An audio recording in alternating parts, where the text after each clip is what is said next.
speaking of superhero news, that last piece, this actually segues perfectly into our topic of the week. So, basically, this website, superherohype.com, posted a really great article on these 11 superhero sequels that almost happened. And I was talking to Adnan about it, and I said, man, it really caught my eye because there's some stuff in here that I was aware of, and there's some stuff in here I wasn't aware of.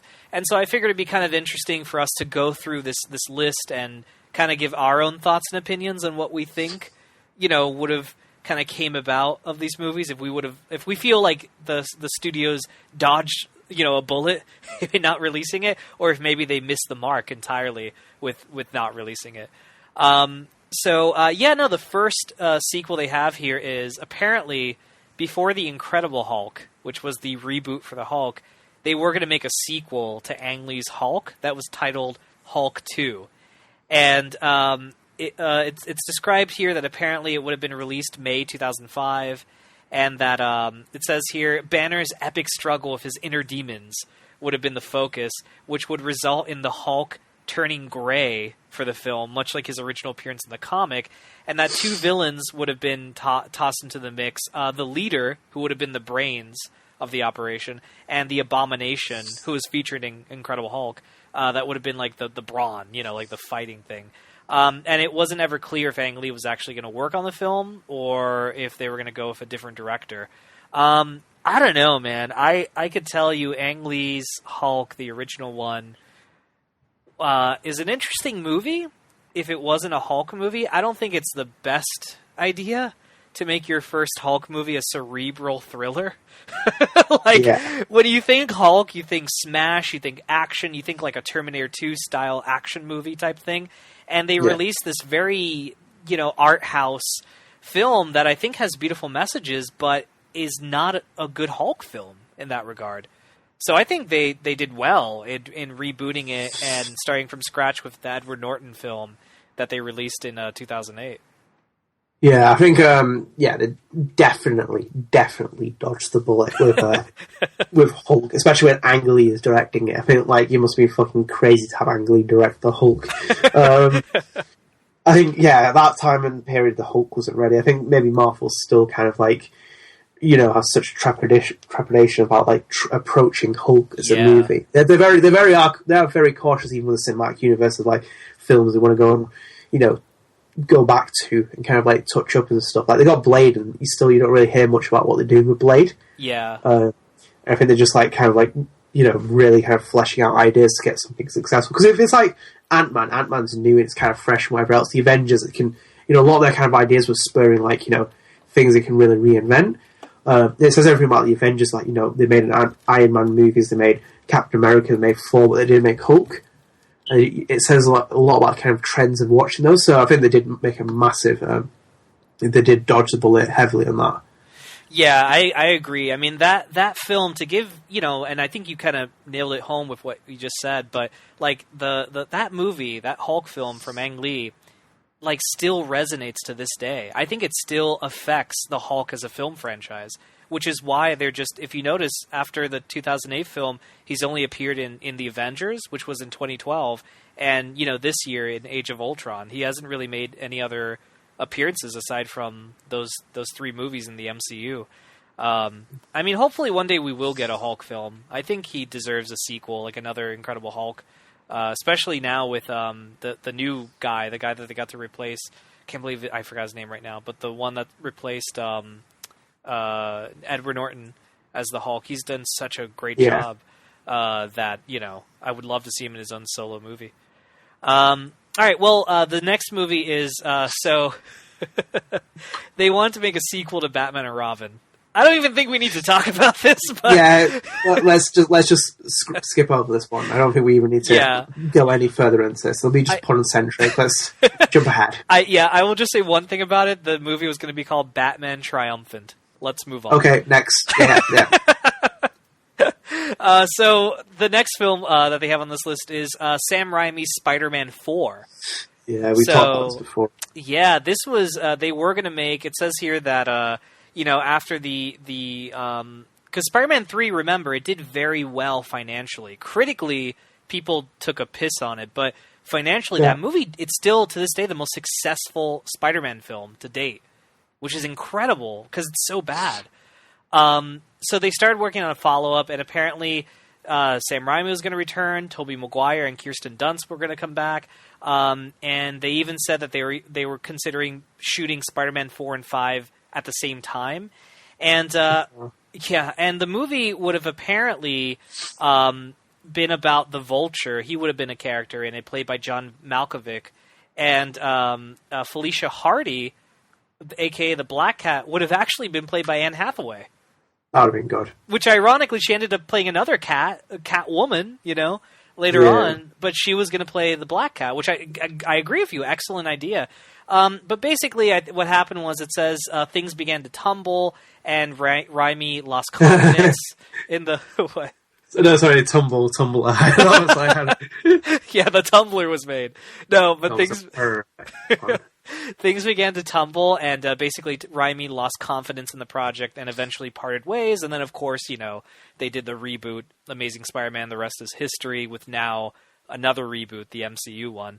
I don't know, dude. What do you think? I mean, I would have been I always felt that it would have been nice to have a Spider-Man 4 just so that that franchise would have ended on a higher note, because I really feel Spider-Man 3 is such a bad ending for that trilogy, and I really feel it needed like a stronger film, something that was more personal and character driven to end it. I would have liked it. I actually wasn't very crazy about the Amazing Spider-Man. I liked Amazing Spider-Man 2. I wasn't very crazy with the first one. I would have rather have seen this than that. Yeah, I think at that point they were ready to pull the plug. I think I think a lot of things go back to Batman and Robin. They don't want to really sink a franchise. Mm-hmm. Maybe 4 would have sank it, because obviously, it did well commercially, but when it gets panned by critics, then people will kind of be like, they don't want to go see the next one after that necessarily. I think they want to kind of get a fresh start. Maybe the Amazing Spider-Man is not brilliant or amazing by any means, but it still was what it needed. Kind of, if you want to take the series back to a different kind of curve, like getting away from that mess what Spider-Man 3 was, because I think it was in such a massive rut with Spider-Man 3. Where could you really kind of recover and salvage a story to get a sequel going? That's true, yeah. I mean, come on, dude, at the end when Spider-Man was fighting Sandman and Venom, and that reporter was like, oh my god, it's terrible to see Spider-Man is getting... they had commentary. Ugh. So this next movie, I think both Ad and I agree, I don't really know too much about the Rocketeer.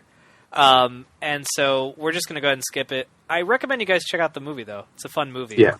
But anyway, so Punisher 2, I don't know, dude. Do you have much to say on Punisher 2? Not really. Wasn't really a fan of it. Yeah. Essentially, Punisher 2 turned into Punisher Warzone, which was a reboot. And then that pooped on. And now Punisher is rebooted yet again. He's going to be played by... one of the old leads in The Walking Dead in Daredevil Season 2. So that's kind of what happened to Punisher, unfortunately. But I'm not really a huge Punisher fan, so I really don't have much to say on that. This one I think is very interesting. We should definitely elaborate on this. So Tim Burton was apparently going to create the Batman 3. What became Batman Forever, Tim Burton was going to do his own version of it. And it says here that basically, this is a quote from him. He says, I remember toying with the idea of doing another one. And I remember going into Warner Brothers and having a meeting, and I'm going, I could do this or we could do that. And they said, Tim, don't you want to do a smaller movie now? Just something that's more you. And about... Wait, sorry, that is so weird if someone said that to you. So you're like, wait, what? Like Kojima saying, I want to do Silent Hills, I got this. Kojima, don't you want to do something smaller? It's like... Wait, what? Yeah. I would really be offended if they said that to me. Oh, my God. Yeah, no, and listen to the rest of the quote. He says, and about half an hour into the meeting, I go, you don't want me to make another one, do you? And they go, oh, no. And I just said, no, I know you. So we just stopped it right there. What a dick move, right? And this is what Tim Burton says. He says he thinks that Batman Returns wasn't very family friendly. And he actually goes on to say, I think I upset McDonald's. They asked, what's that black stuff coming out of Penguin's mouth? We can't sell Happy Meals with that. It was a weird reaction to Batman Returns because half the people thought it was lighter than the first one and half the people thought it was darker.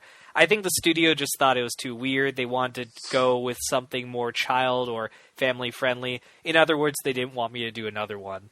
And apparently they say here that there's some conflicting reports, but the general idea is that before Burton's departure, the Riddler was going to be the villain of the film, and that they were going to reinvent Robin, and that Robin was going to be played by an African American. He was going to be a black Robin, as opposed to what we've seen in the comics and things like that.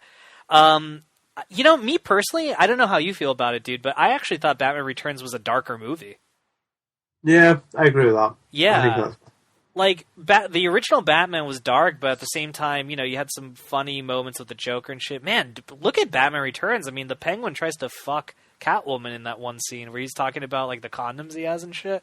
Like, that, I don't know how the hell that became a PG-13 movie. That was, like, holy fuck. I don't know. Would you have wanted to see a Batman 3 with Burton, or do you think they did well in going the Batman Forever route with their version of Riddler and Robin? Yeah, I think for what it set its course into for the Batman, I think it was perfect. Kind of leaving it where it was, maybe because I think like kind of it's that fatigue that kind of hits directors at that kind of point. I think maybe Burton would have lost it a little bit. Yeah, he did want to make something more like him. As those execs told him, you should make a smaller movie. Yeah, what a dick move. Go on, do something else. All right, so for the next film, this actually is very interesting. But so with the original live-action Teenage Mutant Ninja Turtle films, the ones where they actually used people in costumes, they made the first movie, they made the second movie, The Secret of the Ooze, and then they made a really awkward third movie that they traveled back in time to feudal Japan. It was very odd, but apparently they were going to make a fourth film that was called Teenage Mutant Ninja Turtles 4: The Next Mutation. And the film was very interesting. Apparently, what would have happened was the Turtles would have started mutating even further than what they look like. Almost like they're growing up into, like, puberty, if you would. And it says here Donatello would have been given telekinetic and telepathic abilities. Leonardo would have had the power of changing his skin into a quote-unquote impenetrable chrome-like surface. Michelangelo would have been given the ability to look like a human, to project a human look onto himself. And Raphael would be able to transform into what they were referring to as Raptor Ralph, which was a nasty version of a character with big, gnarly teeth and claws and things like that. And Splinter apparently would have transformed into a muscular version of himself because they wanted to actually incorporate him into more fights and things like that. And then they said that the film would have included another Super Shredder. He would have survived, which is bullshit. An evil version of April O'Neil, a new villain called Spider, and a fifth turtle named Kirby. But of course, what ended up happening was they didn't do that. They actually didn't make a Turtles movie for years until they made this CGI animated film that sucked, and then in the 2000s, and then now recently the Michael Bay film came out, which was whatever, it's what it was, and they're now doing a sequel to that. You know what, man? Actually, personally, I would have loved to have seen this. I think it's a very interesting way to spice things up. It would have been very cool to see these new costumes and things. And seeing, the Michelangelo as a human, that would have been kind of interesting. I don't know. I think they could have been beating a dead horse at that point. Like 4 Turtles movies, I don't know. I don't know if that would have... They were kind of dying out by that point anyway. I don't think people were interested in them anymore. When Michael Bay came along. Yeah, Michael Bay. He's like, I ruined Transformers. Why not do this? Transformers, more. Yeah, I can't really say much on the Turtles film. I never really got into it. I never really understood the appeal of it either, Teenage Mutant Ninja Turtles, but from what it sounds like, I don't think it would have been right for the studio to continue at that point. Some things just need to kind of like have breathing spaces, like breathing periods of like just kind of like, change direction or something else. I think this is probably another one of those examples where they could have done it. Yeah, like take a little breather, give people some space. Don't be like Ubisoft and give us an Assassin's Creed every year. But okay, the next film. So this is titled Bryan Singer's Man of Steel, and apparently Superman Returns was going to get a sequel, and Bryan Singer was going to return to the film. It would have apparently been more action oriented. It would have featured the villain Brainiac, who everyone has been wanting to see in the film for a while. And it said here that he would have actually transferred himself into the body of Superman and Lois Lane's son for their final battle. And the film would have dealt pretty heavily into a continued Jesus Christ metaphor for Superman, as Superman would have been forced to sacrifice his son to save the Earth. And apparently, this is what Bryan Singer said. The reason why they ended up making the other Man of Steel movie was Zack Snyder. He says, "I can't say it was all the studio's fault, and I can't say it was all my fault. It just fizzled out." That's what Bryan Singer apparently said. I don't know. I did not like Superman Returns at all. I know that Bryan Singer had the intentions of making the sequel more action oriented. I don't know. I really despise Superman Returns. I thought it was very boring. I mean, the climax of the film is Superman punching a rock into space, for fuck's sake.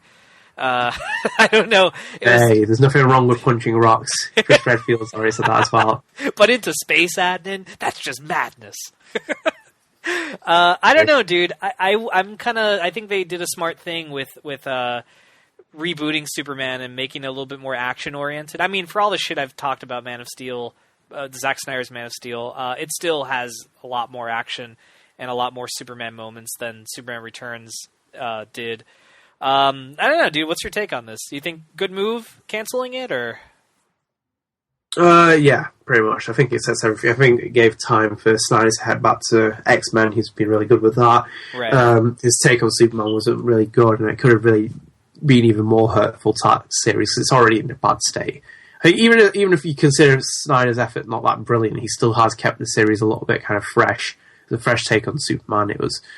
It's kept it alive. It's always it's spanned this like DC universe to try and build on it. Right. But yeah, I think like the kind of idea. I just like the fact that they kept the name. I do like Man of Steel a lot as a name. Yeah, agreed. Yeah, it's just boring when it's like Batman Forever, Batman this. It's just so cool. It's like the Dark Knight or Man of Steel. That Batman triumphant ended. Like terrible. Yeah. Like there's only so many things you could add after Batman that starts getting silly. Yeah, it's like go home. Yeah. Go home, Warner Brothers. Shh. Like tuck him into bed. It's okay. No, it's like that Metal Gear clip. Do you remember with Big Boss? He's like strangling Chico. Like, shh, be quiet. Shh. Don't fight it. Yeah, like Cars. It's like Chico, you killed Chico. He's like shh. He's like crunching the eye dry. It's like go sleep. So this next movie, I personally have not much to say. I don't know if you have anything to say on it, dude. But it's the sequel to the 1997 film Spawn that would have been titled Spawn 2. Nothing for you? No, I think Spawn does not have any relevance in 2015. Sadly. I don't think he'll ever.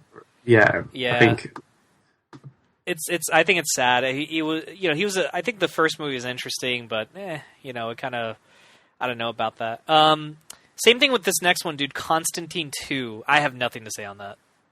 No, I think Constantine ends well. I don't think it needed a sequel. Yeah. I think it ends where it was. Shame about the TV show, though. Not saying like how it context that it got cancelled after the season is great. It is interesting that it evolved. Yeah, like I guess the sequel project evolved into a. They would definitely not make a sequel now, especially since the show got canceled. Like, there's no chance in hell this is going to be made. Not at least with Keanu Reeves in it. I actually have a little fun fact. This is kind of silly. It's not really relevant to the podcast, but I just want to say it.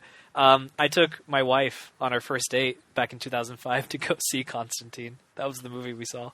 Yeah. So that's all I think about with Constantine is like, I started dating my wife with that movie. That's all I have to say on it. That's my quote from. We'll leave it at that. Yeah, just like it was the best of times. It was the worst of times. Fuck. That's my quote of that. God damn it! I have closed my window accidentally, Adnan. This is a live snafu. Do you have the window open by any chance? The page window, yeah. Yeah. Well, I just opened it. But what's the next one after Constantine? Wait. Oh, sorry. No, I got it. Don't worry about it. Got it. Sorry about that, snafu, guys. All right, next one was actually Fantastic Four 3. This is the final one, by the way. Oh, no, and no. Considering we've just seen the other Fantastic Four, I think Fantastic Four is not fantastic at all. So let's break this down a little bit. So back in the early mid 2000s, they released Fantastic Four. Movie did pretty well, did well. It had Jessica Alba in it. She was and Chris Evans pre Captain America, and also it had the Thing, not CGI, Thing in a suit, which is really, I think he looked cool as shit. They made a sequel. What was it called? Rise of the Silver Surfer, something like that, and it had the Silver Surfer in it. A lot of people thought the sequel sucked. And so, yeah, it says here they were thinking of doing a third one. This is interesting. Black Panther would have been in it. I didn't even know they had the rights to Black Panther. It says here that basically they would have wanted to include the Inhumans, the Skrulls, the character called the Puppet Master, and the Negative Zone. Jessica Alba had said he wanted the son of Reed Richards and her character to appear as a young kid in the film, like they would have started a family. And apparently the entire 4 main cast members, including Doctor Doom as well, would have returned for the film, but it just never came to be because I guess, I don't know, it was like a weird thing that happened, and I guess Fox just decided to sit on the franchise for many years and then make a very subpar reboot that's a story of its own. Dude, I'm at the point where I didn't like the Fantastic Four films, the ones with Jessica Alba and all these, and Chris Evans. I did not like them. I thought they were kind of like meh. I think it's very interesting that they had access to all these. They had access to the Inhumans, to all this, because the Inhumans is now a Disney property. They have that back, so they couldn't make this movie now, even if they wanted to. I don't know. I really just want to see Fantastic Four back to Marvel. I really feel like that's the right path to go. I don't think this would have necessarily been a smart move on Fox's part. Yeah, I don't know. That's how I think it should have been. Personally, I don't know. What's your take on it? Nay, I think you're a big no. Nay. You're a big no on that. But yeah, that's pretty much it. That's the list that they had. Obviously, there's a ton of other canceled superhero films that never got made. I know I'm not going to talk about it because I briefly mentioned it a long time ago. But what was it called? Superman Lives. I spoke. That documentary is excellent. You guys should definitely check that out. I want to see that into a movie, but it'll obviously never happen. It would have really been a good Superman movie, despite the jokes people have made on it. But yeah, so I guess that's it. That's the end of our topic. I guess it's time to wrap it up, Adnan. I'll just go home. Yeah. Tuck in Konami, tuck in Warner Brothers. Stop them from making Batman triumphant. So that's it for this week's episode. Don't forget to follow the Gamer Headlines Show on Twitter at TGH Show and like our official Facebook page, the Gamer Headlines Show, for up-to-date episodes from Gamer Headlines' official podcast. Additionally, the Gamer Headlines Show can be found on Podbean, Stitcher, iTunes, YouTube, and, of course, right here at GamerHeadlines.com. Thanks for tuning in. Keep your eyes peeled for Spoilercast later this week, and we'll see you next week for episode 50. It's going to be good, guys. All right. Take care, and thanks for watching.